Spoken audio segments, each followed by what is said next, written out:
নয়, যেহেতু ইংরেজি আমাদের দেশের ভাষা নয়, এটা একটা বিদেশি ভাষা, সেই জন্য একদিনে এটা শেখা সম্ভব নয়। তাই প্রতিদিন আমরা ছোট ছোট বাক্যের মাধ্যমে আমাদেরকে ডেভেলপ করব।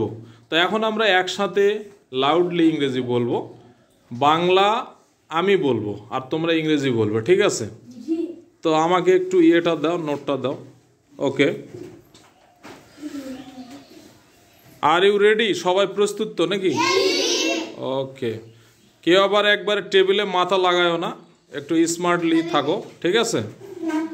আচ্ছা, তো প্রথম সেন্টেন্স, তোমার সমস্যা কি? ঠিক আছে, এটা কি? চুপ করো। দাম কত? এদিকে আসো। আমি ক্লান্ত। আমি দুঃখিত। আমি ঘুমাচ্ছি। চিন্তা করো না। চিন্তা করো না। Very nice, thanks everybody. সবাইকে ধন্যবাদ। এবং প্রতিদিন আমরা যদি এভাবে করতেই থাকি তাহলে আমাদের স্পিকিং স্কিল, যেটা অর্থাৎ বলার দক্ষতা, সেটা দিন দিন বাড়বে। তো এই বলে আমি শেষ করছি। ধন্যবাদ সবাইকে।